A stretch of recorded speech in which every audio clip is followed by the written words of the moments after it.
Bueno, voy a comenzar presentándome. Yo soy el doctor Jack Michel del Larkin Community Hospital. Yo estoy a cargo de docencias. Tenemos dos hospitales académicos.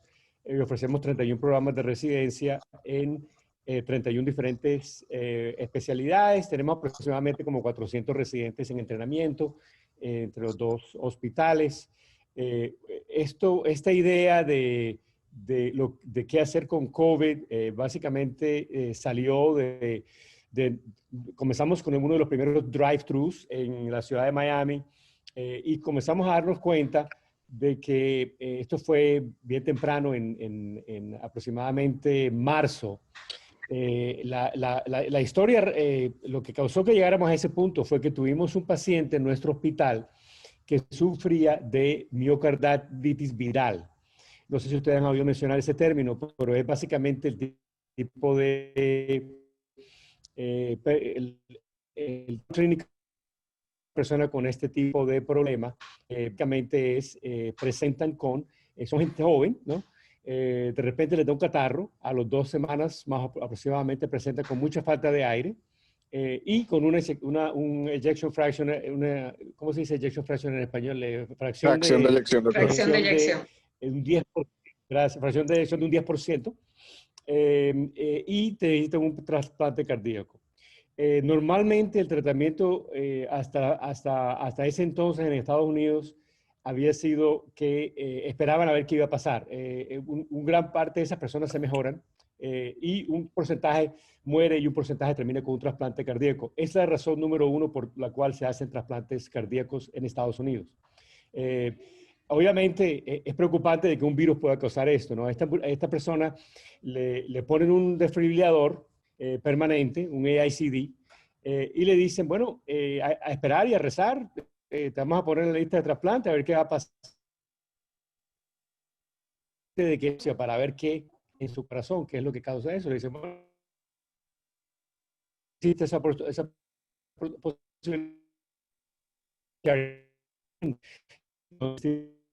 Carsten Slope, que es uno de los especialistas a nivel mundial en miocarditis viral. Y obviamente tiene el banco de biopsias de todo el mundo, de todos los virus que pueden causar miocarditis, que casualmente entre ellos está el coronavirus. Entonces, él se hace la biopsia, le dan el diagnóstico de parvovirus, pero lo que encuentran es que no es el virus lo que está causando el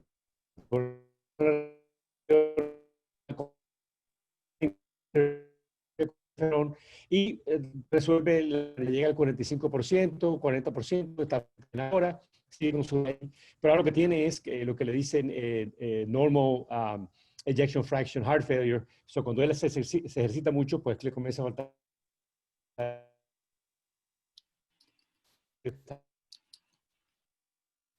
un estudio sobre eso.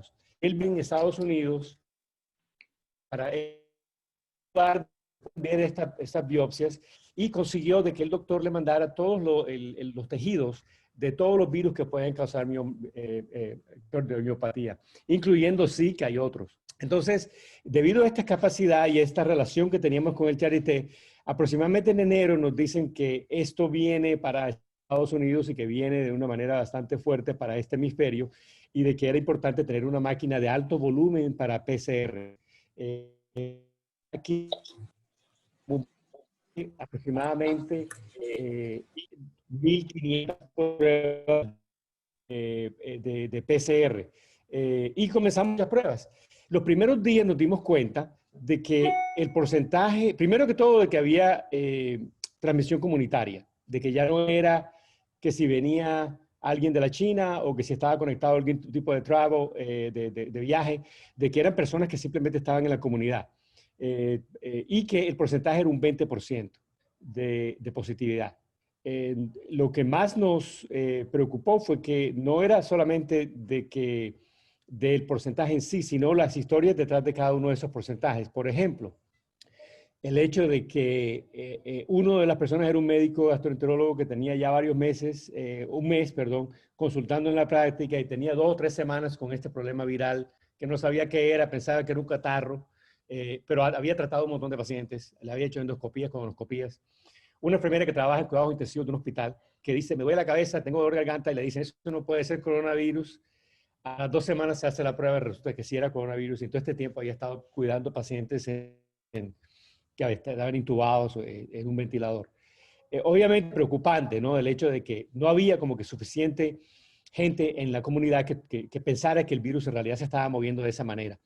Y eso causó que hiciéramos un llamado a la comunidad y se nos añadieron aproximadamente 1,000 voluntarios de toda parte del mundo. Yo diría que hay gente de Pakistán, de India, de toda Sudamérica y obviamente de Estados Unidos, que estaban interesados en ver qué hacemos con esto. Una de las cosas que nos sorprendió fue que el Departamento de Salud no estaba listo para este tipo de manejo. No, primero que todo, que no había gente entrenada en rastreo de contactos y ni siquiera se sabía qué recurso podía haber para esto, ¿no? Descubrimos el curso de ASHTO. Esto fue mucho antes de que saliera el curso de Johns Hopkins, que se imagino que muchos de ustedes saben sobre ese curso, que es igual.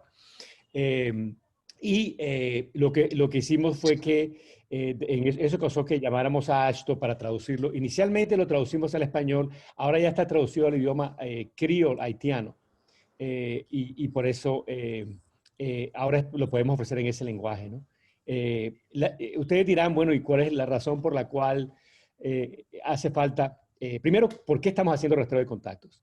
¿Y qué quiere decir rastreo de contactos? ¿Por qué no simplemente no podemos esperar esto de la inmunidad de rebaño? Y este es lo que les estaba compartiendo anteriormente. Ahora se está viendo en mi pantalla, ¿verdad? Sí, doctor. Básicamente... Sí, doctor. Sí, se ve. Sí. Esta es el cuadro que te dice lo que pasa con inmunidad de rebaño. Estas son, lo blanco es la gente que se muere, ¿no? Esto es lo que ocurre cuando hay social distancing y hay rastreo de contactos, y esto es lo que ocurre con una vacuna. Como pueden ver, con una vacuna no es que no muera nadie, porque acuérdense que la vacuna de la que estamos hablando, esto es con una vacuna que es 100% efectiva. Estamos hablando que la vacuna va a ser 50% efectiva probablemente, no se sabe, pero probablemente. Lo cual, obviamente, perdón, que estoy entrando gente al mismo tiempo, se dan cuenta de que la diferencia entre la vacuna y el rastreo de contactos con distanciamiento social no es tan grande. Y sí ven la diferencia con inmunidad de rebaño. Entonces, obviamente, ustedes saben que políticamente todo el mundo está hablando de la vacuna y eso obviamente ojalá que la vacuna salga mañana. Pero la parte realística de todo esto es que probablemente no va a ocurrir. Y mucho menos a nivel comunitario. Estamos hablando de que vamos a tener que lidiar con este virus mínimo 12 meses, yo diría, mínimo. Y eso sería... Por ahí viene el concepto de rastreo de contactos, que es un concepto bastante sencillo. No es tanto ustedes preguntarán, bueno, ¿y por qué no funciona? Si es tan bueno, ¿por qué no funciona en Estados Unidos? Hay 3 razones por las cuales salió un artículo recientemente en el Atlantic y decía las 3 razones por las cuales el rastreo de contactos no funciona en Estados Unidos. La primera es porque hay 40.000, 50.000 infectados al día. Toma aproximadamente 20 minutos hacer una buena entrevista de rastreo de contactos, porque recuerden de que esta persona hay que preguntarle, tratar que recuerde lo que hizo 2 días antes de tener síntomas y los primeros días. La segunda razón es, si los resultados del PCR están tomando 7 días, ustedes se pueden dar cuenta de que obviamente eso interfiere con la posibilidad de hacer rastreo, porque si la persona, por ejemplo, tiene síntomas, se va a hacer un examen de PCR, la prueba le sale a los 7 días positiva, ya las personas que estuvieron contaminadas los 2 días antes de la infección y los primeros días de la infección, ya ese virus pasó de esas personas a otras personas. Entonces ya el rastreo de contacto no es tan efectivo. La tercera razón es que el rastreo de contacto tiene que ser culturalmente apropiado. Si se ponen a ver las estadísticas en Estados Unidos, más o menos el 10% de las personas acceden a ser rastreadas. El resto de las personas no lo hacen. ¿Por qué? Porque pueden pensar que lo están llamando de inmigración o le están llamando del gobierno para algo. Lo peor que puedes hacer es usar un traductor que está traduciendo de un idioma a otro. Porque obviamente le estás pidiendo a una persona que te diga con quién ha compartido cercanamente su vida la última semana. Y eso en los teléfonos, los nombres, y que confíen en que tú los vas a llamar y que vas a aún así mantener la confidencialidad de ellos y decir, ok, vamos a mantener esto confidencial. El gobierno, este modelo de rastreo de contactos por estudiantes y por gente que idioma y que lo hagan en el idioma apropiado es súper. En Ecuador, no sé si ustedes supieron lo que pasó en Guayaquil, pero básicamente llegaron a tener como 800 muertos al día. Esto fue el lugar que me imagino que ustedes se recuerdan, los primeros días de marzo, abril, se reportaban fotos de ataúdes dentro de las casas, que la gente se moría, lo ponían en un ataúd, lo sacábamos lo sacaban afuera. Y tú pasabas por la te veías fuera de casa, porque la capacidad de poder manejar esa cantidad de muertos era imposible en ese momento. En esa ciudad, un arquitecto de 32 años, que se llama Héctor Hugo, de la Universidad de Guayaquil, desarrolló dos cosas que me parecieron que fueron totalmente muy interesantes. La primera fue que él comenzó a bajar la data del 911, de la dirección de cada persona que llamaba por 911 por falta de aire. Y también la dirección de lugares de levantamiento de cadáveres. Y con eso, él hizo unos mapas. Y esos mapas básicamente mostraban dónde se estaba muriendo el virus, dónde se estaba moviendo el virus. Básicamente lo que él le llama convertir a un enemigo invisible visible. Y después de eso, pues ellos fueron a cada lugar, inventaron una aplicación que se llama Ecuavida. Y básicamente consiste en una aplicación de síntomas. Tú pones tus síntomas, tú pones tu historial médico y te da tu riesgo de COVID, bajo, mediano o alto. De esta manera no se hace ni siquiera la prueba de PCR. Cualquier persona asintomática toma esta prueba y lo conecta directamente con el creador de contactos. Y básicamente eso fue lo que ellos ingeniaron. De ahí salió la aplicación que nosotros estamos ofreciendo en Santo Domingo ahora, en República Dominicana, que se llama hispanovida.com. Esa aplicación, básicamente uno entra y se registra y te permite poner tus síntomas, te da tu riesgo de COVID y de ahí te conecta con un rastreador de contacto que, si Dios quiere, en un futuro va a ser uno de ustedes. Y la idea es que todo el mundo usa la aplicación. Vamos a poder saber también desde el punto de vista geográfico dónde se está moviendo el virus. Ahora, lo estamos haciendo cuando hay síntomas. O sea, lo estamos haciendo 2 semanas antes de que haya muerte o de que la persona tenga que llamar a 911. Así que la idea es que esto nos puede dar un mapa vivo de dónde se mueve el virus en la comunidad. Obviamente ustedes saben que prevenir este virus es bien sencillo. No es nada que... en Ecuador no descubrieron la cura contra el COVID, simplemente descubrieron que la máscara funciona y de que el distanciamiento social funciona y que la educación funciona.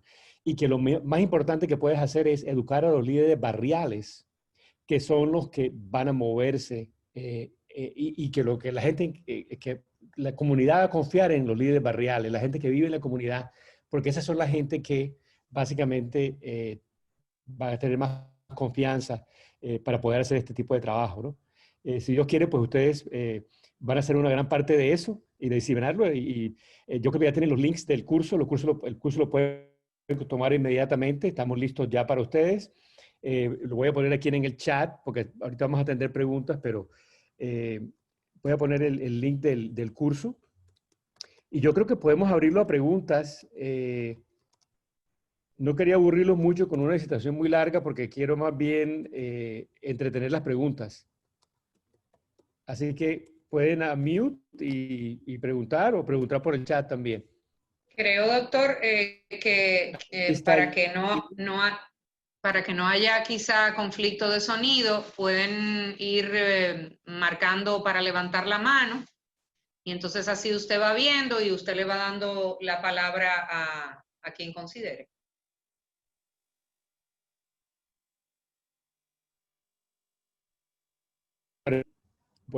Aquí puse el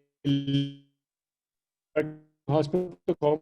Una vez que entren ahí, pues van a tener todas las opciones, cualquier pregunta que tengan.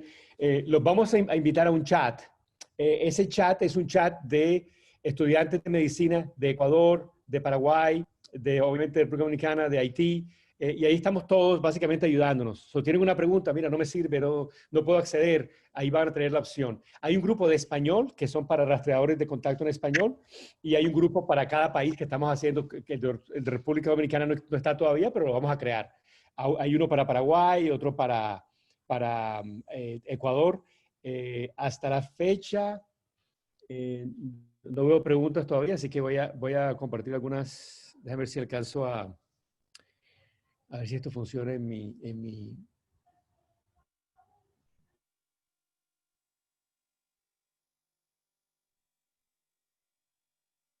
Aproximadamente, aproximadamente como 10. Claudia Charf, sí, si quieres unmute y puedes hacer la pregunta.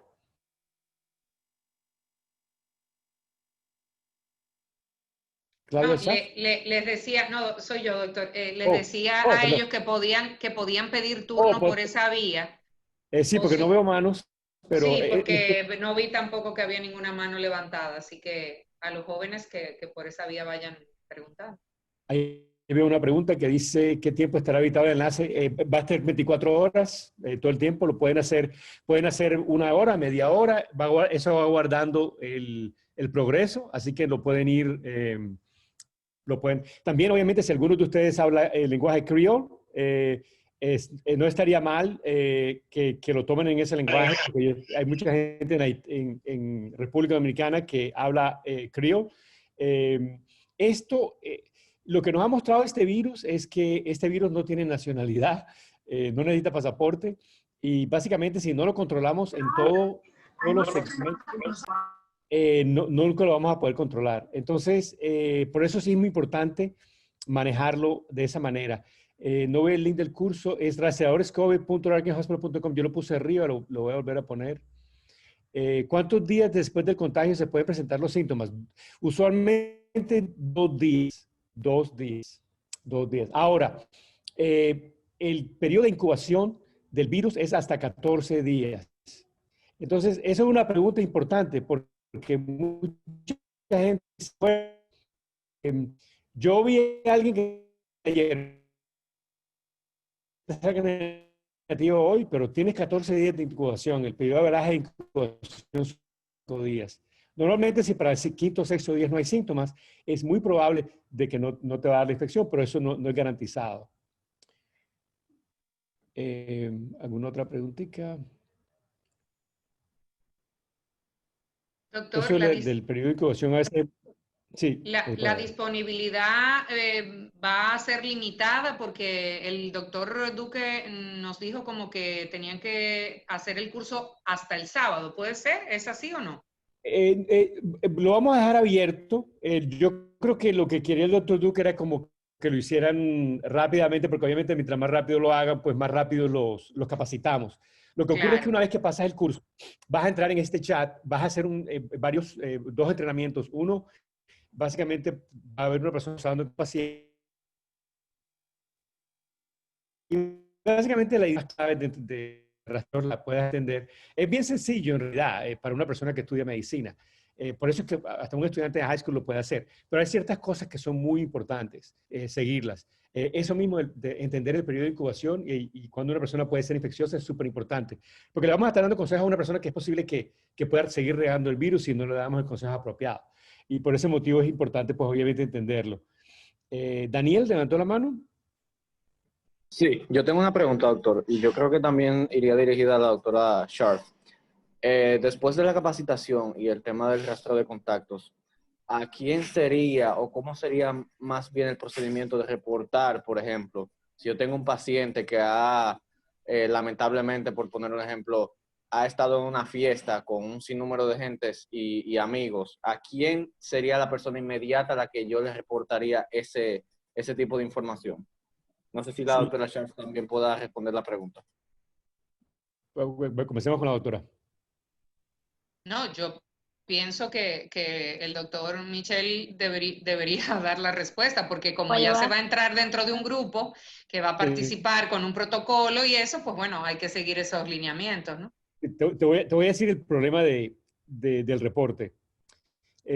Si las personas piensan de que vamos a reportarlos a todo el mundo, eso puede ser contraproducente, obviamente, porque la gente no va a tener ganas de reportar si saben que básicamente vamos a llamar a todo el mundo y decírselo. Entonces, a lo mejor van a omitir esa fiesta de tanta gente porque van a decir, uff, este va a llamar a alguien del gobierno y a lo mejor van y nos meten una multa por haber hecho la fiesta, porque fue en casa de mi amiga y no quiero que mi amiga tenga problemas.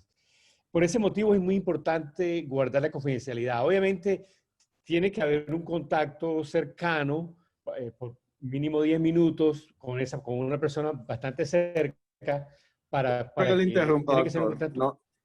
No me refería a reportar de manera pública, sino a un superior, por ejemplo, si es, por ejemplo, al encargado de las rotaciones, si es a un médico que se me asigna, a la escuela de medicina, Sí, sí, o en dado caso también a las autoridades de salud. O sea, era más bien así que iba dirigida mi pregunta. No sí, de yo sí. llamar personalmente a las personas que se encontraban en dicha fiesta, por seguir con el ejemplo.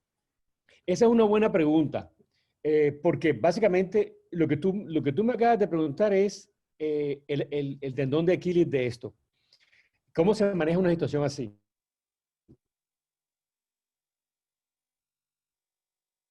Obviamente cada jurisdicción tiene va a requerir sus cosas. Obviamente habría que hablar con los abogados y ver qué aconsejan ellos, ¿no? Yo recomendaría, obviamente todo hay que consultarlo porque obviamente cada país tiene sus reglas, ¿no? De que sería mejor manejar esto dentro del tema de los rastreadores y que los rastreadores hagan el trabajo y no sacarlo a un punto donde se convierta en algo donde esté envuelto mucho gente gubernamental, porque ahí yo creo que hay que aceptar, ¿no? Esa es mi opinión personal. Obviamente, estamos hablando de diferentes cosas. Por ejemplo, yo fui a un restaurante. ¿Qué hago? Había gente en el restaurante. Bueno, la respuesta es, si tú no estabas sentado al lado de una persona comiendo, técnicamente no podemos llamar al restaurante entero y causar un problema ahí, ¿no? Obviamente, si varias personas de ese restaurante salen positivas, ya estamos hablando de otra cosa. Entonces, vamos a ver patrones. Aquí, por ejemplo, notamos que en las funerarias había muchos reportes positivos y lo que tenían en común era que habían ido a un funeral.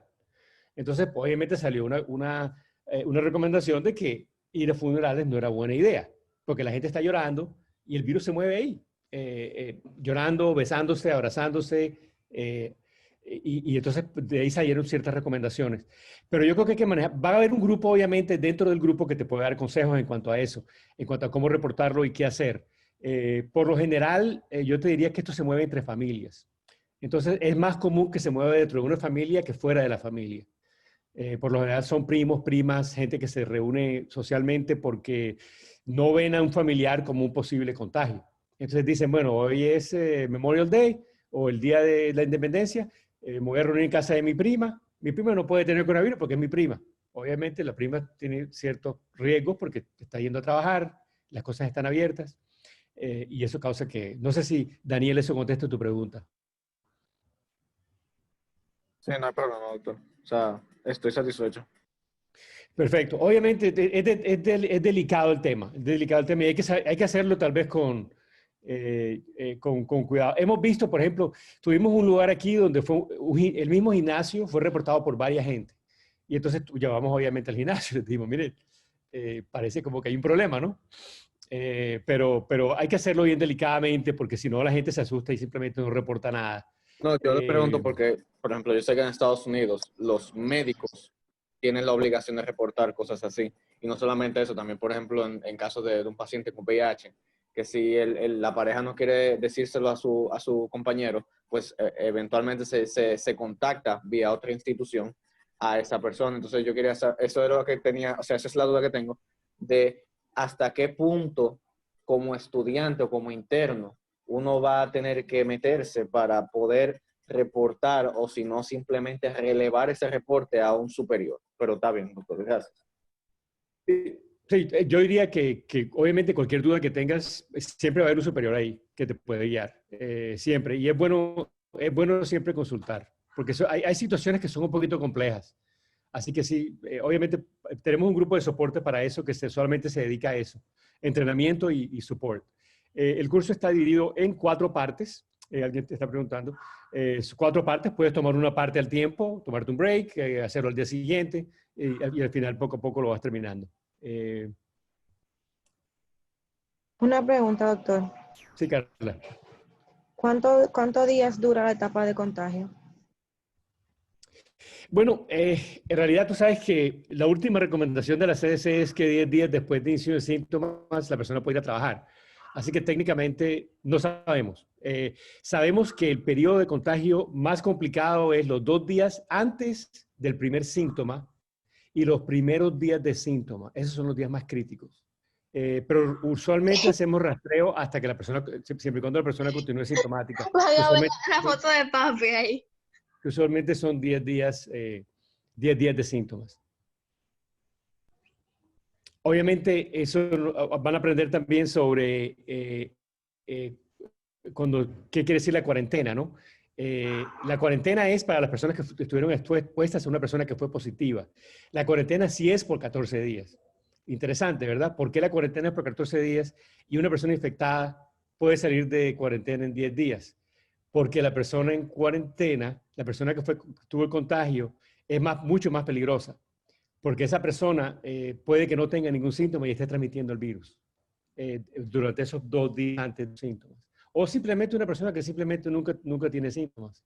Esa es la razón por la cual se hace de esa manera. Yo tengo una pregunta siguiendo esa misma línea de pensamiento.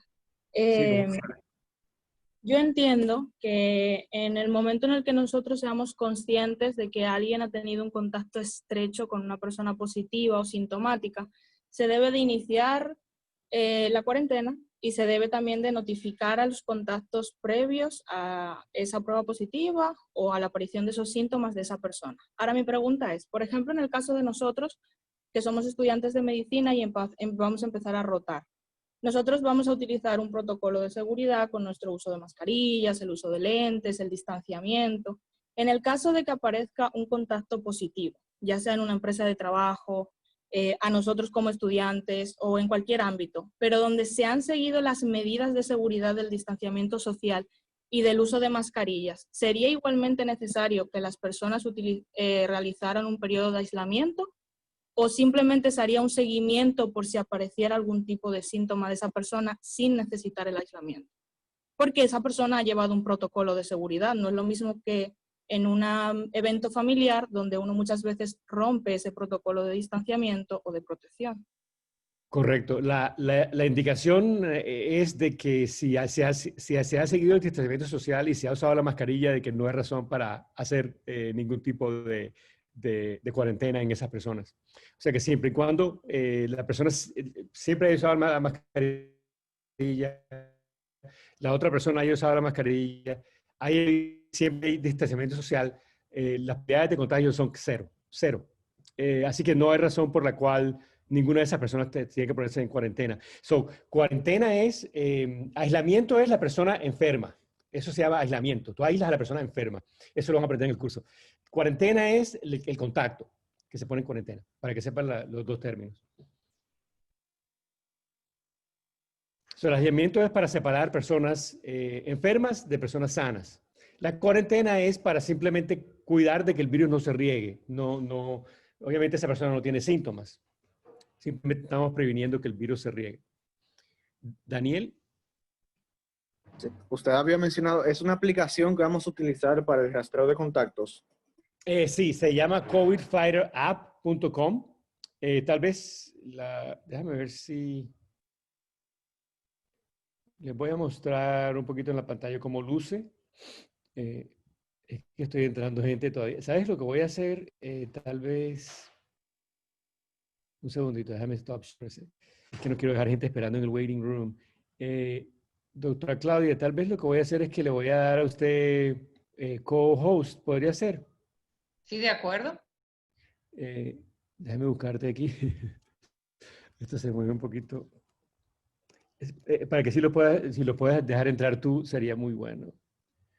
Porque así no me tengo que preocupar por eso. Que cada vez que voy a poner cada vez que me voy a poner un slide sale que alguien está entrando y no quiero dejarlos esperando. Un segundo. Make co-host. I just made you co-host. ¿Lo recibiste?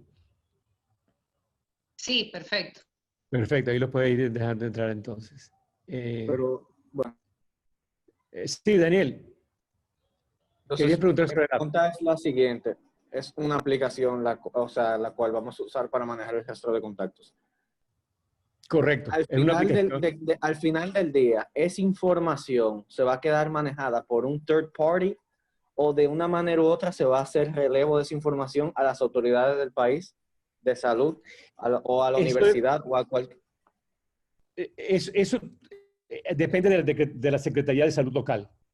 So, tendríamos que ver lo que pida tenemos que coordinarlo con la Secretaría de Salud local, porque obviamente queremos seguir la ley local, ¿no? Entonces, eso es, por esa razón, pues, tenemos que coordinar eso bastante bien, porque,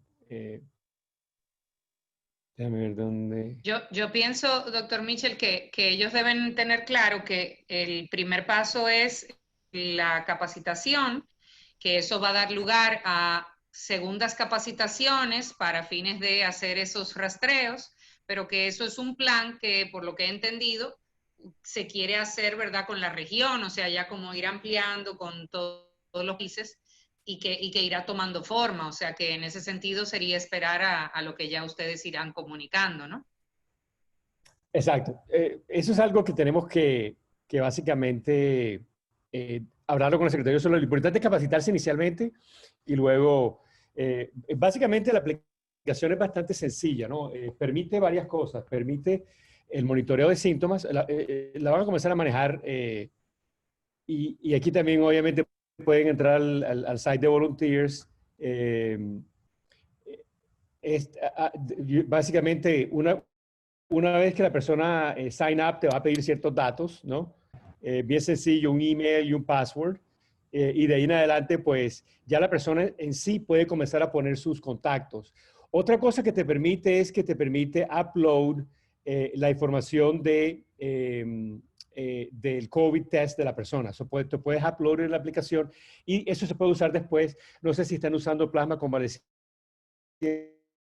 en República Dominicana, a permitir a personas la utilización de plasma convaleciente en un futuro. Así que, y tenemos un mecanismo para eso también, un grupo que se dedica a eso también. Así que esta es básicamente el COVID Fighter. También tenemos otra aplicación que es la de riesgo, la que les hablé que era de riesgo. Y esta es el hispanovida.com. Y esta es solamente de riesgo, ¿no? Lo que pasa es que yo había entrado antes, pero no, déjame ver si me deja entrar, porque es que creo que no me va a dejar entrar, pero voy a probar. Ah, mira, sí me deja entrar. Básicamente, estos son los términos de uso. Te dice que obviamente tú puedes ser positivo y no tener síntomas. Es importante que la gente sepa eso, ¿no? Ahora, miren qué tan sencilla es esta aplicación. Yo pongo un par de síntomas, ¿verdad? Yo pongo mi historial médico. Listo. De aquí me conecta con un restaurador de contacto. ¿Sí es lo sencillo que es? Eso tomó 30 segundos. Uso un algoritmo que fue el que usaron en Guayaquil. Básicamente lo probaron con 30,000 personas y esa fue una de las razones por las cuales ellos pudieron reducir las cosas allá. Porque esa aplicación también te permite obtener localización. Así que es muy buena en ese motivo porque puede dar bastante perspectiva. Aquí veo Ramses dice...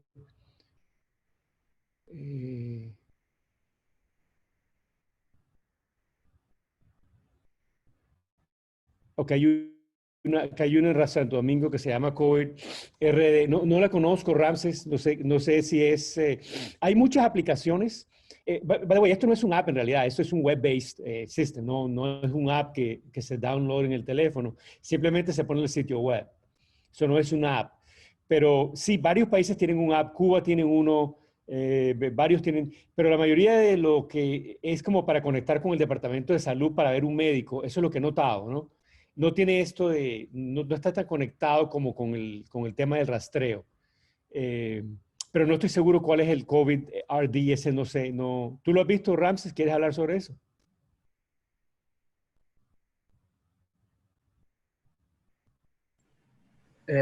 Sí, es simplemente una aplicación en Google Store y creo que también está en la App Store. Ajá. Este, ¿Qué simplemente permite? te pregunta dónde tú has estado últimamente y mediante la localización geográfica de Google Maps te dice más o menos si ha cruzado un paciente asintomático o que tenga síntomas. Pero eso en el uso real, como casi nadie lo usa, como que no sirve de mucho, Sí. excepto en zonas donde las personas tienen un nivel socioeconómico alto. Ahí sí tiene su utilidad. Exacto, sí, y esa es muy similar a la que tiene Google, que Google hizo algo también con, creo que fue con Google y Facebook, se unieron, hicieron algo también similar a eso. Es como dicen, ¿no? Obviamente en inglés, garbage in, garbage out, ¿no? Si información, que si no le pones la información, pues no va a haber nada ahí. Entonces ese es el problema que tiene eso. Esta eventualmente podría funcionar de esa manera. Lo que pasa es que obviamente tendría que haber un sistema mucho más estructurado en cuanto a cómo proteger la privacidad. Pero la idea de esta en realidad es accionar básicamente hacer el enemigo invisible visible y controlar la transmisión, sin necesariamente hacer una prueba PCR a todo el mundo.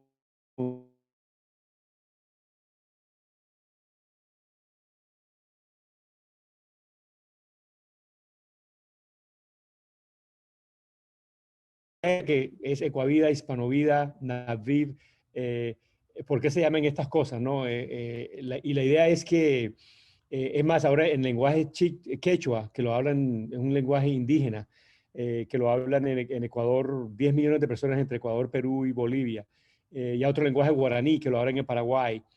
Vamos a hacer esta aplicación y se va a llamar Hispano Causal, vida en quechua.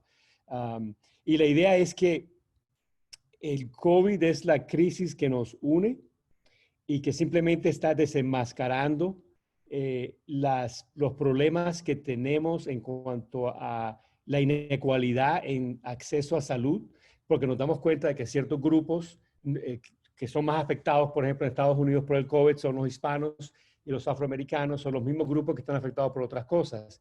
Igual los grupos indígenas en Sudamérica tienen el mismo problema, que el gobierno central maneja todo en español y los grupos indígenas no tienen acceso a la salud.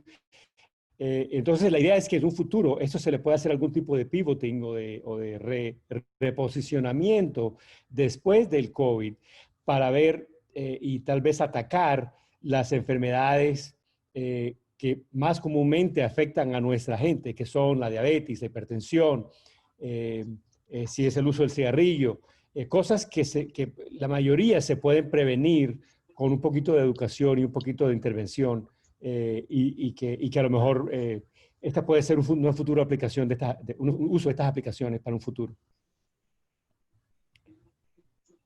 Saray, sí, entiendo lo que la gente desconfía por lo de el sistema de GPS. Lirio pregunta a qué grupo sanguíneo afecta. En realidad, hay mucha gente hablando de eso. No hay ninguna correlación científica. Así que no hay nada en realidad probado de que afecte un grupo sanguíneo por arriba de otro. Afecta a todo el mundo por igual. En cuanto a donaciones de plasma convaleciente, nos damos cuenta que obviamente los grupos más raros, como la ABA, son los más difíciles de conseguir plasma. Y cuando comiencen en esa labor de obtener plasma convaleciente, se van a dar cuenta de que hay muy poca gente con A o AB. Pero eso es simplemente porque hay menos gente que tiene ese tipo de grupo sanguíneo. ¿Alguna otra pregunta?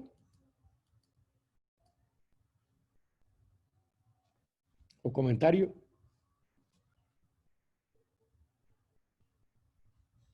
Bueno, doctor, yo creo que ha sido más que clarificador, ¿verdad? Este encuentro y le agradecemos muchísimo su amabilidad y su disposición. Creo que el siguiente paso ahora sería que los chicos pues ingresen al enlace para iniciar la capacitación y completarla y bueno, ya después de ahí seguir los próximos pasos. Yo les acabo de enviar un correo con el enlace, como quieran, para confirmar que todos lo reciban y bueno, lo que tienen que hacer es entrar y registrarse y ya pues continuar la ruta, ¿no? Perfecto. Cualquier pregunta, siempre, yo estoy disponible. Creo que Daniel... ok, Daniel, envíamela. Yo me voy a quedar aquí, así que envíamela por el chat. José Carlos, sobre el grupo A positivo. Sí, desafortunadamente, una de las cosas que tiene esta pandemia es que hay muchos artículos sobre todo. Y a veces suena como que ciertas cosas, pero en realidad no hay nada que pruebe que ningún grupo sea más susceptible que otro. Una de las cosas que también les quería decir es que tenemos otro grupo que se llama el grupo 11, que se dedica a investigaciones de COVID o otro tipo de investigaciones. Si tienen interés en eso, tenemos un enlace para eso específicamente. Obviamente, si participan en esto del rastreo, pues obviamente con mucho gusto pueden participar en el otro grupo.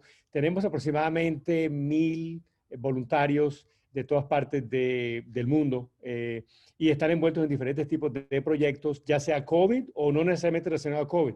Pueden ser simplemente estudios como, por ejemplo, lo de qué tipo de sangre más susceptible, mirar la literatura, ver qué hay sobre eso, ¿no? Y hacer un reporte y publicarlo. Y eso les puede ayudar, obviamente, a ustedes cuando vayan a aplicar por un programa de residencia, de poder tener un estudio. La otra cosa es que obviamente al participar en esto, nuestro hospital también les daría una carta de recomendación que la pueden usar para sus aplicaciones de residencia. Obviamente, porque consideramos esto como una especie de pasantía remota, pero aún así, pues, eso es algo con lo que pueden contar, ¿no? Que van a tener una carta de recomendación de nosotros. Rubén. Sí, yo tengo una pregunta. Es con relación a algunos artículos científicos que he leído que hablan sobre antígenos en heces. Además de que también hay artículos que hablan sobre síntomas únicamente gastrointestinales del coronavirus. Entonces ya también hay estudios que hablan sobre que los receptores a los que se une de la ECA también se encuentran en una proporción en el intestino. Entonces, ¿hay un riesgo de contaminación por alimenticia? ¿Y qué medidas uno tendría que tener en ese caso? Tú sabes que salió un estudio en California, en la Universidad de California, donde estaban notando de que, porque cuando sacamos esto de Hispanovida para el algoritmo de cómo predecir quién tenía más riesgo de COVID, dijimos, bueno, ¿cómo se puede mejorar el algoritmo? ¿No? Ellos le dan cierto puntaje a ciertos síntomas, pero en realidad no hay mucha ciencia detrás de eso, ¿no? No hay ningún tipo de correlación tan fuerte, ¿no? Pero el tema es que obviamente lo peor que puede pasar es que estás aislando a una persona que no tienes que aislar. Eso no es ningún crimen. Pero si lo haces en gran escala, pues vas a poder proteger a las personas. Ya, si no es del COVID, del flu, pero va a ser de algo que es contagioso. Pero salió un estudio que decía que los síntomas de superiores gastrointestinales, como la náusea y el vómito, seguidos por la diarrea, eran casi altamente indicativos de COVID, comparado con ningún otro problema viral. Esa parte es muy interesante. ¿Cómo protegerse? Estamos hablando obviamente, de una enfermedad que es fácil. Nosotros vimos mucha gente, por ejemplo, que compartiendo una cena se contagia. ¿Cómo ocurre eso? Pues tocando los mismos utensilios, y no manteniendo la máscara. Estamos hablando, ya saben que el CDC ayer habló sobre cuánto tiempo puede durar en el aire como aerosol. Siempre supimos eso. La pregunta es, sí, obviamente estás en un lugar donde te puedas exponer, pero yo diría que la única manera, obviamente, que ustedes saben que el COVID puede entrar en el cuerpo es por los ojos, por la nariz o por la boca. Esos son los 3 lugares donde entra. Básicamente, si nos cuidamos de esas 3 partes, no va a entrar por la piel, no es HIV. No va a entrar por transfusión de sangre ni por nada de eso. Va a entrar simplemente por la mucosa. Entonces, doctor, disculpa que le interrumpa. Eso quiere decir que ahora mismo hay muchos restaurantes y sitios de comida que tienen modalidades delivery. Podrían entonces ser un riesgo muy alto, porque si entra por la vía gastrointestinal, entonces no hay protección tampoco.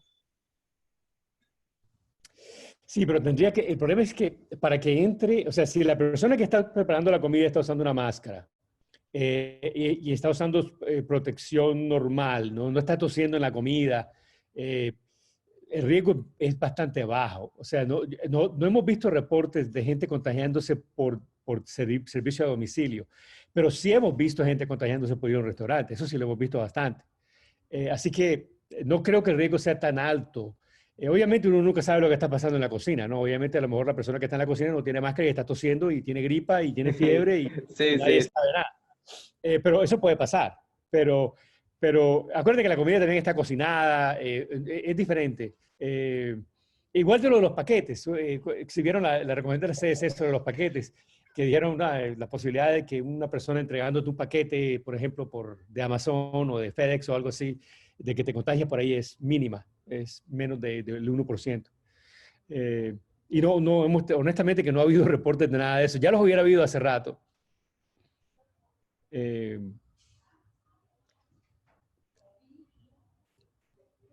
Perfecto, creo que Gracias. les dejo ahí para que tomen el curso y... Bueno, doctor, ¿cómo estamos? Hola, Buenas doctor. tardes. ¿Cómo te va, doctor? ¿Qué me cuentas?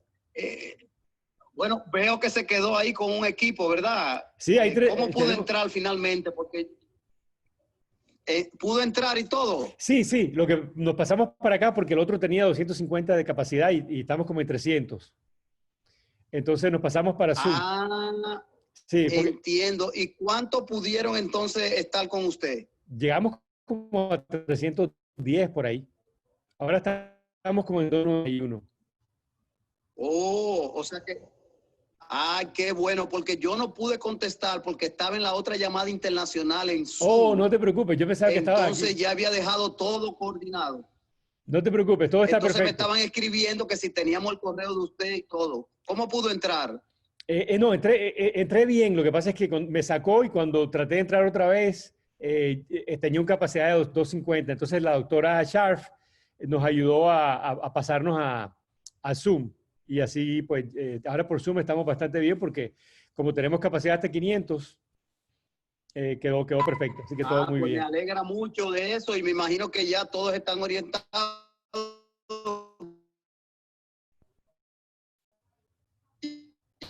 Ya puede. Así es, doctor. Muchísimas gracias y mis excusas de nuevo y dándole las gracias. Bueno, pues. No, muchas gracias a todos. Muchas gracias, muchas gracias. Ya seguimos, cómo no, para la semana que viene, probablemente con un nuevo grupo de otra universidad y así ellos van teniendo los módulos. Así que muchísimas gracias por todos los asistentes que pude por lo menos entrar este minutito, ¿no? Cómo no, con mucho gusto, doctor. Yo me voy a quedar un ratico por si acaso tienen alguna otra pregunta. Obviamente, ya todos están bienvenidos. Veo un par de preguntas aquí, pero las voy a contestar privadamente, a menos de que alguien tenga alguna pública, pero gracias a todos por asistir. Gracias de nuevo, doctor. La verdad que ha sido un placer, encantada. Aquí estamos a la orden en la universidad.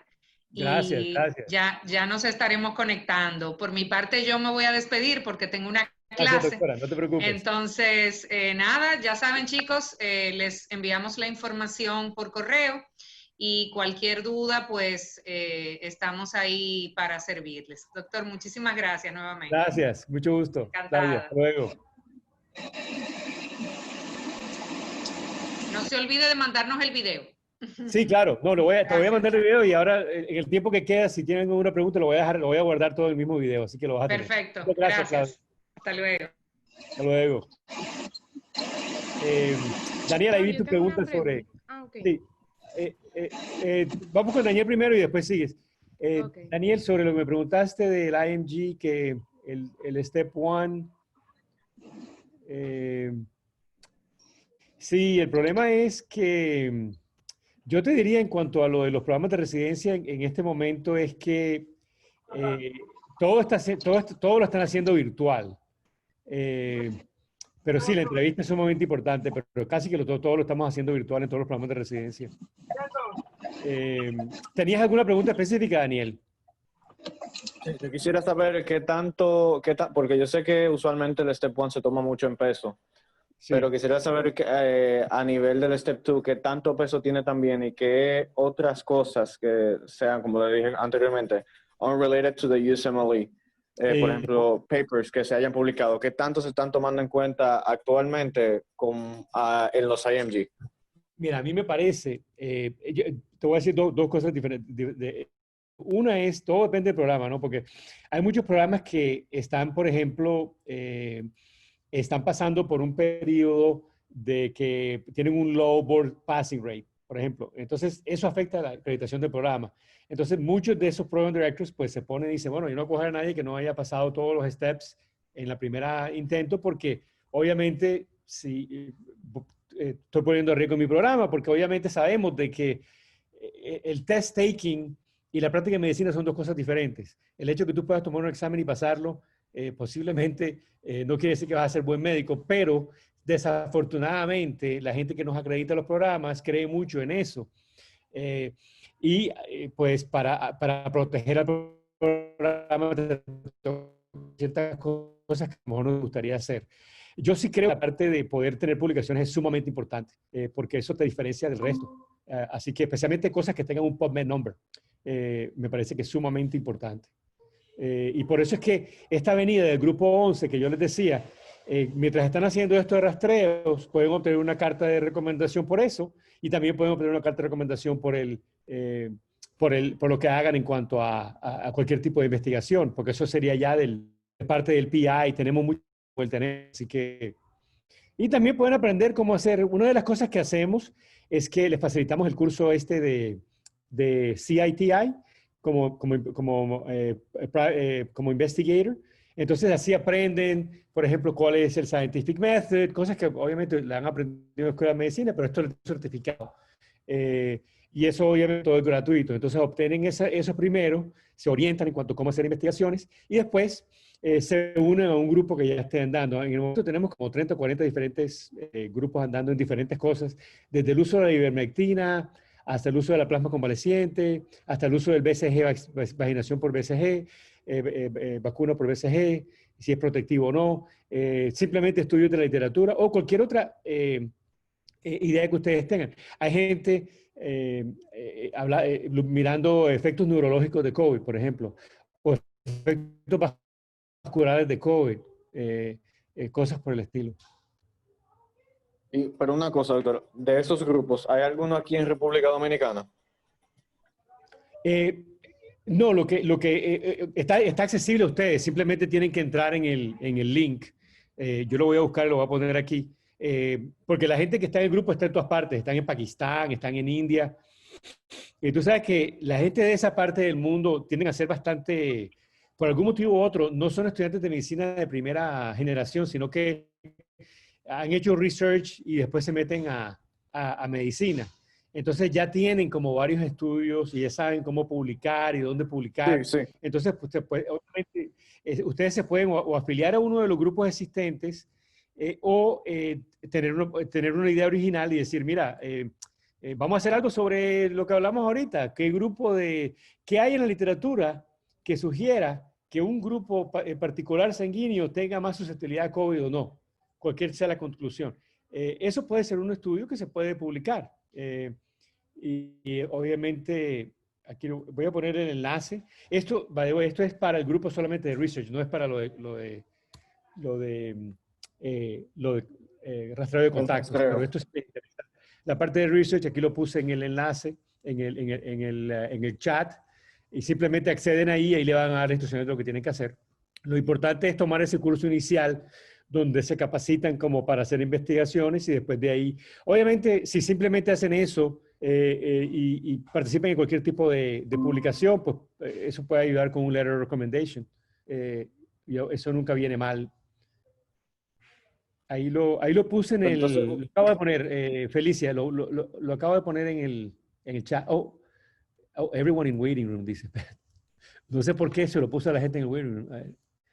Lo voy a volver a poner aquí, everyone. Y meeting, ok. Usted dice que, usted mencionaba ahorita que existe la posibilidad de obtener una carta de recomendación, pero eso es involucrando también el trabajo de research en esto que vamos a hacer.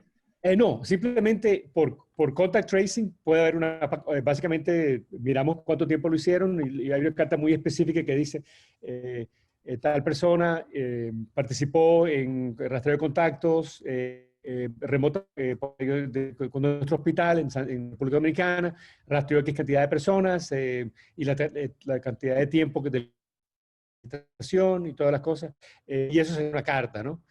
También lo de research sería otra cosa aparte, ¿no? Yo lo que trato de hacer es que diferentes personas hagan las cartas. Entonces, si el research lo hacen, por ejemplo, con uno de los directores de programa de residencia, esa persona haría la carta para la recomendación.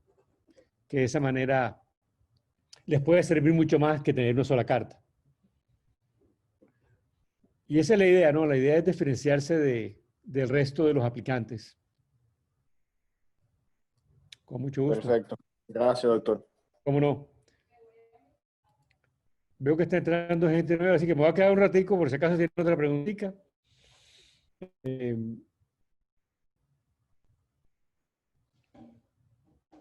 Con mucho gusto. Si no, pues ya saben que estamos muy entusiasmados con bienvenirlos a esto de rastreo de contactos. Me parece que en adición a aprender algo nuevo van a salvar vidas, que eso es muy importante. Hace 2 horas que le abierto ya las puertas de las galerías y todavía no tenemos ningún médico. Si nos hubiera, ya nos habrían avisado. Tengo una pregunta, Domi, dice iPhone Domi. Saludos, que está mi teléfono contactado. Soy el estudiante Jafé Rodríguez. ¿Me escucha, doctor? Sí, cómo no, dale. Una pregunta en cuanto a los pacientes asmáticos. Cuando un paciente asmático se contagia con el COVID, ¿tiene altas posibilidades de desarrollar problemas respiratorios o es muy frecuente que se puedan desarrollar? Es interesante que hagas esa pregunta. Tú sabes que nosotros llegamos a la conclusión, después de haber atendido cientos de pacientes con COVID, de que el asma es probablemente protectivo. Porque, ¿qué hace? ¿Qué toma la gente que tiene asma? Usualmente, ¿no? Corticosteroides. Ajá. Entonces, llegamos a la conclusión de que algún medicamento que toma la gente, ya sean los broncodilatadores o el uso de esteroides, de alguna manera los protege porque no se enferman igual que una persona que no tiene asma. Ahora, si eres fumador, eso es otra cosa, eso es otro riesgo. Pero por lo general, la gente que sufre de problemas pulmonares crónicos y que está en tratamiento, especialmente corticosteroides, tienden a tener una más leve enfermedad que la gente que simplemente es un fumador y no está tomando nada, no es el asma normal, sino el asma el COPD causado por una enfermedad obstructiva, no el asma en sí.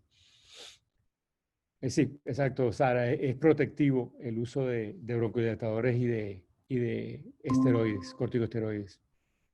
Muchas gracias. ¿Cómo no? ¿Cómo no?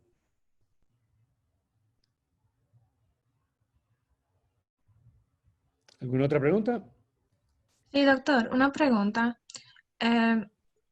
¿Su hospital ofrece rotaciones para estudiantes de otros países para obtener US Clinical Experience y todo eso? Sí, tenemos un programa de estudiantes internacionales, claro que sí. Y creo que hemos tenido alguna gente que ha venido de UNFU en el pasado. Ahora con el COVID todo es complicado, ¿no? Por el viajar es complicado, todo es complicado. Pero una oportunidad que me parece que hacer parte del rastreo y también hacer parte de las investigaciones puede que les valga igual que hacer una rotación en vivo. Porque me parece que les va a dar el mismo tipo, un exposure bastante similar, ¿no? Así que, y eso es gratuito, no tienen que viajar, pueden hacerlo desde allá, desde su hogar. Y quería agregar en eso también, doctor Michel, y a todos los que están escuchando, que la Universidad Nacional Pedro Enrique Ureña y su Facultad de Ciencias de la Salud, y estuvo presente el señor rector, desde hace 2 años tenemos un acuerdo firmado con Larkin. Hace rato. Y de manera muy específica estaban precisamente estos procesos, como es el que estamos llevando hoy en día, de poder apoyar a la educación médica, en este caso, ¿verdad?, en pandemia, pero también están los otros escenarios. Es decir, que constantemente la comunidad Larkin tiene una cantidad de conferencias, de espacios de educación con especialistas del más alto nivel, y esto ya hace conectar y desde luego quien pueda en un momento conseguir una de las rotaciones, porque una de las cosas es una rotación para internos, que son espacios donde se rota por un departamento específico y que le cuenta aquí para ellos finalizar su carrera, y otra cosa ya es que ya se graduó y que está en el proceso de tomar los board, los USMLE, incluyendo quien ha pasado, por ejemplo, el Step 1, que ya pudiera ser muy bien considerado para hacer rotaciones. Y en esas rotaciones pues hay muchas ventajas, no solamente porque se está adquiriendo conocimiento. Pero que usted compró dos. Hospitalario y el contacto ya inclusive con algunas de las especialidades que en un futuro usted puede ser ya cuando pase el USMLE un aspirante a formarse y a rotar como residente en cualquiera de esos hospitales. Así es, así es. Así es, definitivamente que eso es súper, súper importante. ¿Alguien tenía una pregunta para el doctor Duque? Creo que Mariel. Sí, correcto. Que tenía esa pequeña duda. O sea, si nosotros rotamos como internos, por ejemplo, en el hospital de allá de Estados Unidos, ¿eso nos ayudaría o nos contaría como si fuera para una carta de recomendación para en los casos de que uno quiera ejercer allá? No sé si me di a entender.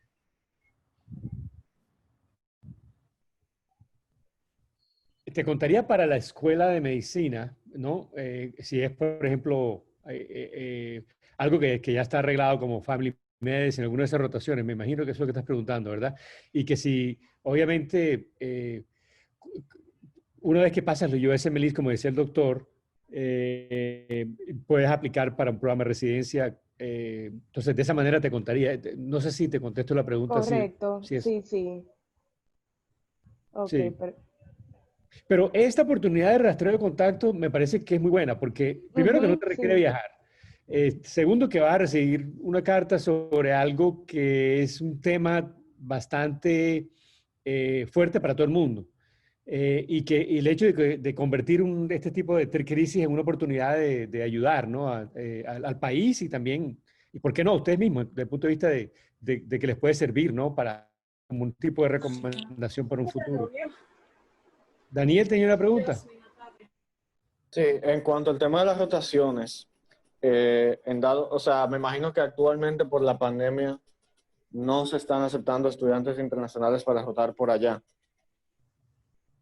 No sé exactamente cómo está eso. Yo sé que algunos programas no lo están aceptando por el problema de la pandemia y por lo que estimamos que va a ser un problema ahora en cuanto a ahora que vienen estos meses de noviembre, diciembre, que pensamos que va a haber otra crisis, porque básicamente aquí desafortunadamente no se están siguiendo las medidas. Entonces, ese es el miedo que tenemos, ¿no? Pero aún así, pues, tenemos una oficina que se dedica específicamente a rotaciones. No tengo la información aquí, pero si me mandas un correo, te la puedo mandar, te puedo conectar con ellos para ver cómo están en cuanto a cuándo están reabriendo esa posibilidad. Pero yo sé que ya tenemos un acuerdo con la universidad, así que eso no es problema.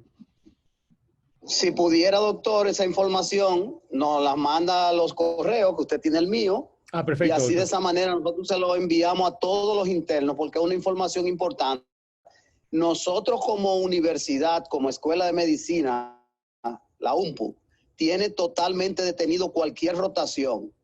No obstante que lo acepten en cualquiera de los acuerdos que tuviésemos en Europa, que tenemos y tenemos en Estados Unidos con varias otras instituciones, es que no lo estamos permitiendo, porque recuerden que ustedes son estudiantes de nuestra universidad y que pueden rotar bajo un acuerdo, pero hoy mismo las condiciones no están dadas en nuestro país, ni para la salida ni el riesgo, porque al final son responsabilidades de ambas instituciones. Lo mismo pasa con los estudiantes o ya especialistas que vienen de Europa. Nosotros tenemos acuerdo con la Universidad de Barcelona. Entonces no estamos permitiendo ni salida de nosotros ni entradas de ellos tampoco. No porque sea España y ustedes han visto lo que ha pasado. Es que estamos hablando de una pandemia y hay que dejar el tiempo. Y eso precisamente el doctor Mitchell lo sabe muy bien, que nosotros tuvimos todas las escuela de medicina detenido las rotaciones de los hospitales nuestros aquí en la República Dominicana. Y ahora le estamos aperturando cuando estamos viendo, pues, cómo se está moviendo la epidemia, la baja de positividad y mejores PPE, que eso quiere decir, ¿verdad? El EPP, equipo de protección personal, que ya hemos aprendido también el contagio del COVID y no hemos cuidado mucho más. La finalidad es siempre proteger vidas, pero el personal de salud, que somos todos nosotros, y ustedes que son estudiantes en formación, en el caso de los internos, que ya finalizan, también tenemos el deber de protegerle la vida.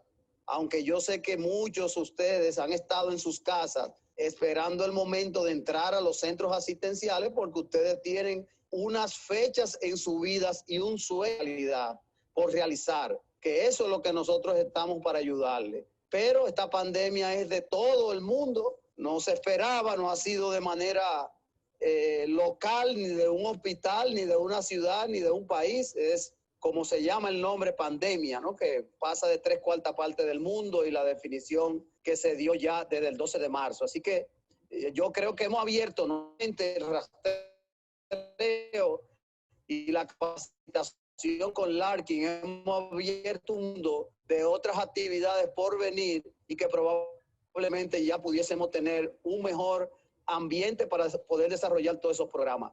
Y quisiera terminar diciéndole, señores, cualquier documento que ustedes tengan en sus expedientes, al momento de ustedes irse a otro país, vale. Ustedes ese certificado que van a obtener con esta capacitación lo van a tener de por vida y lo van a tener en su currículo, que es un currículum que no es como el del doctor Mitchell, el mío ya con tantos años que tenemos, pero yo estoy seguro que si él se pone a recordar, igual que yo cuando éramos estudiantes como ustedes, teníamos todo ese deseo de cualquier papelero llenar a nuestro currículum, además del aprendizaje, es una muestra que vale donde quiera. Me imaginaría que cualquiera de ustedes que en un momento quiere ser residente del Community Larkin, de cualquiera de sus hospitales, y lleva su currículum, le van a destacar que ustedes tienen un certificado de investigación, del tracing, tracking, COVID, de cualquier otro, que eso también se toma en cuenta, indudablemente, teniendo como de más peso el pasar el USMLE y estar dentro del globo de las aplicaciones. Así es, doctor.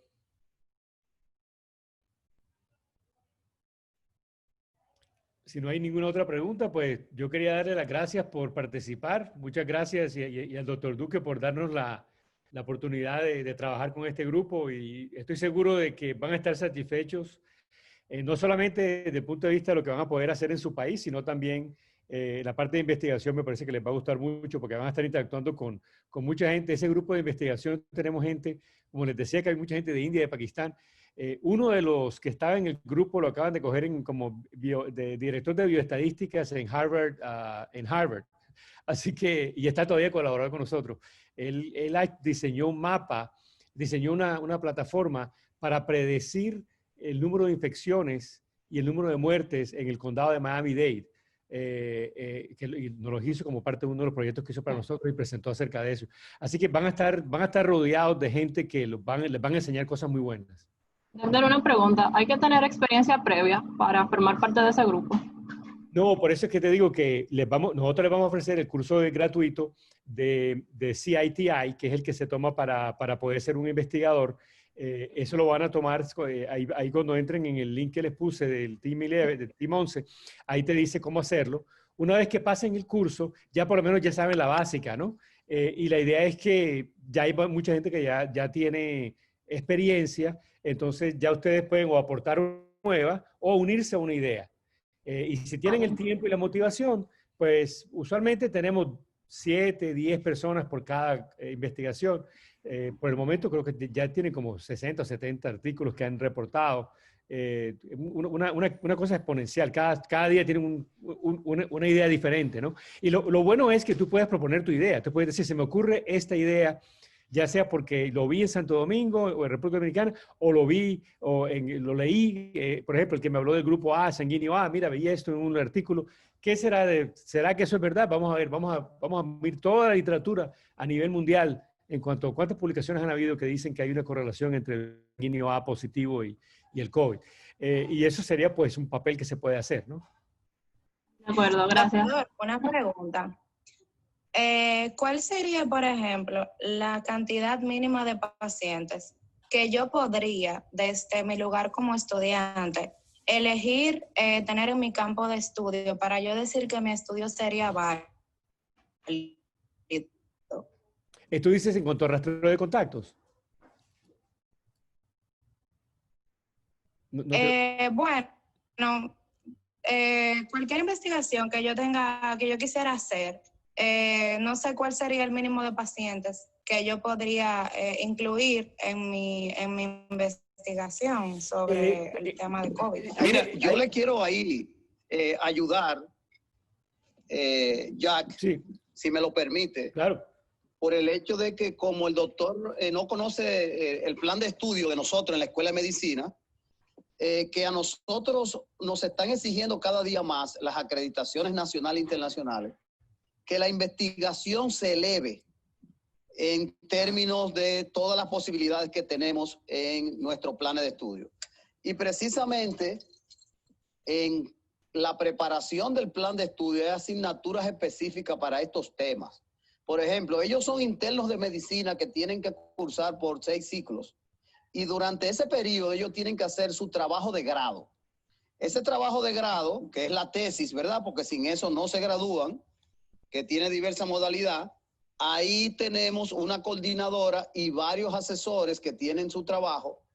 Y uno de los 14 elementos que tiene el anteproyecto de investigación, que luego se convierte ya en un trabajo ya de tesis cuando se recolectan, son la manera en que se toma una muestra en términos de todo lo que es, porque la muestra, eso es calculable de acuerdo al evento que usted investiga y de acuerdo a la población que usted interviene.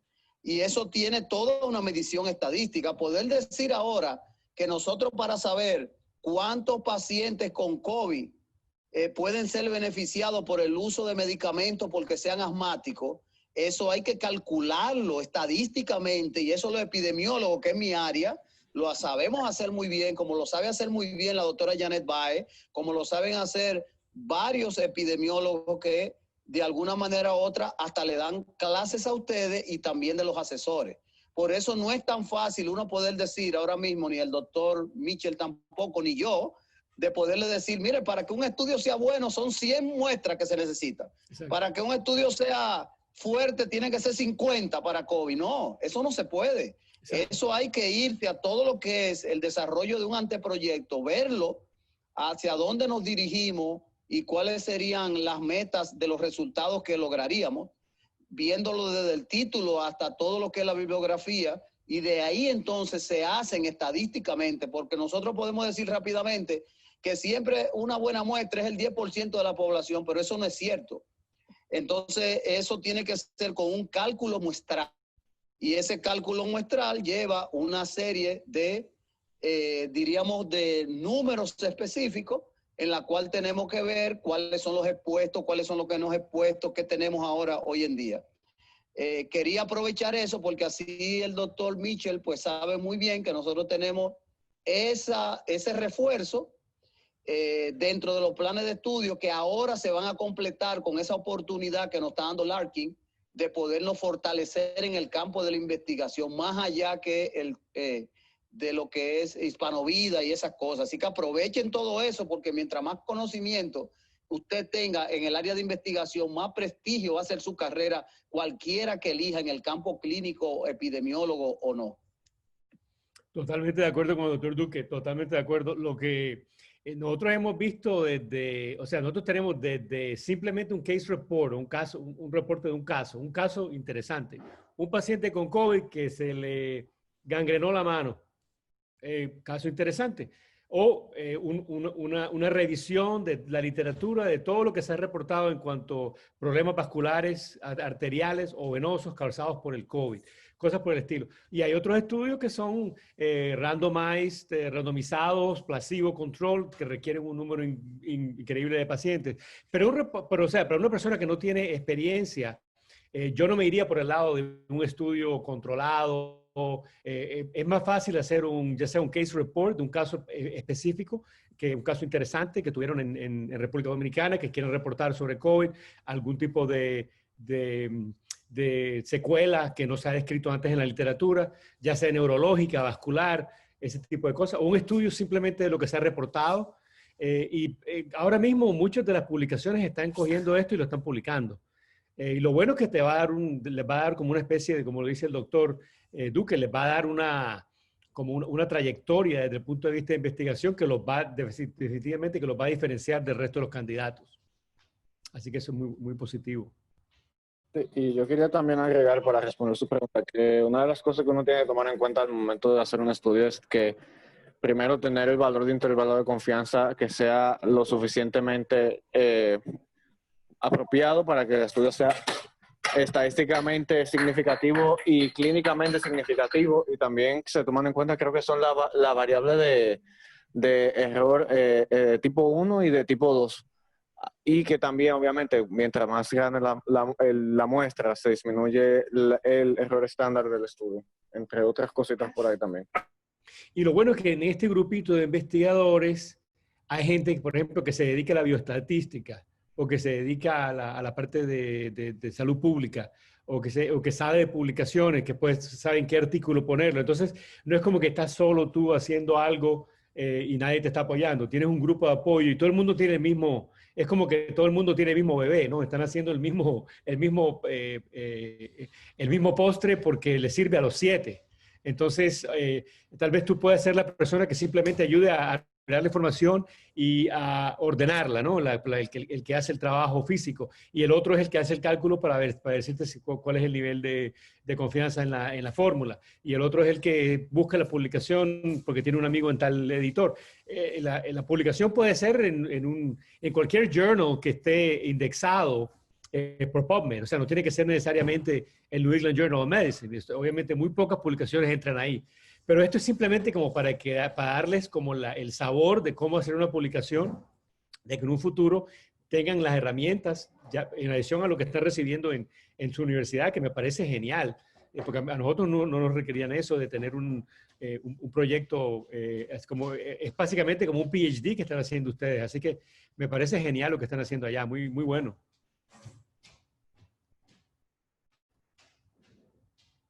¿Alguna otra pregunta? Doctor, ¿puedo hacer una pregunta? Sí, cómo no. No sé si mis compañeros preguntaron ahorita, pero fue que se me fue la luz por un momento.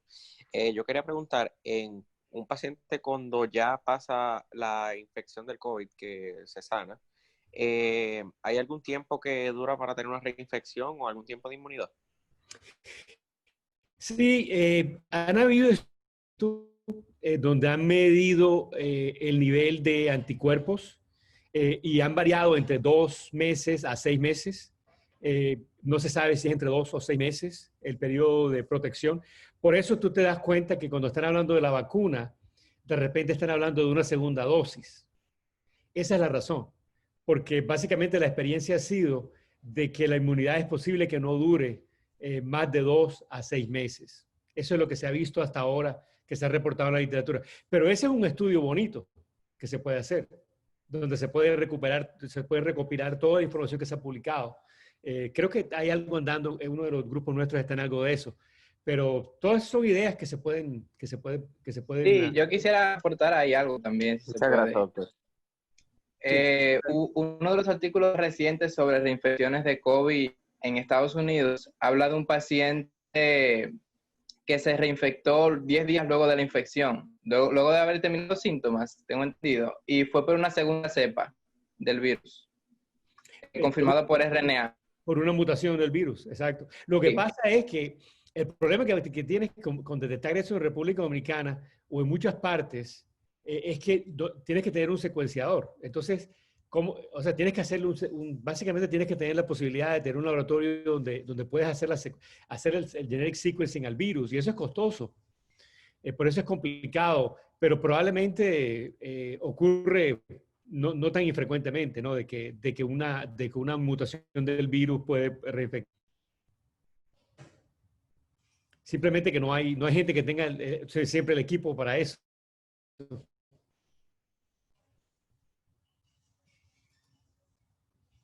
Están entrando gente nueva, así que voy a quedarme un ratico por si acaso hay alguna otra pregunta.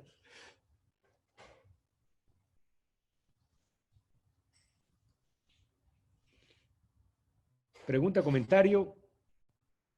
Tenemos 2 personas que acaban de entrar, por si acaso tienen alguna preguntita.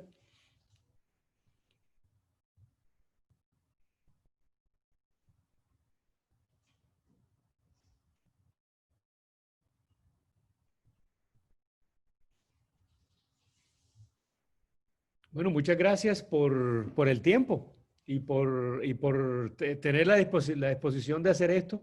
Espero que hable con sus compañeros y que los urjan a ser parte de esto. A mí me parece que una de las cosas que se puede publicar, por ejemplo, es qué efecto tiene esta intervención.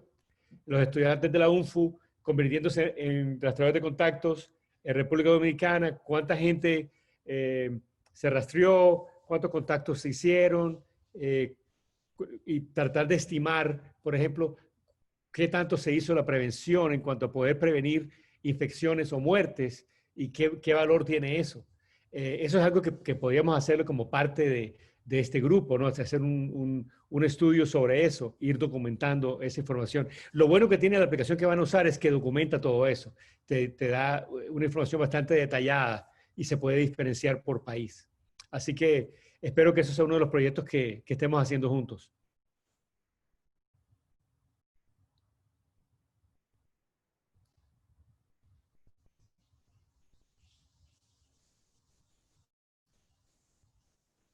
¿Algún último comentario o pregunta?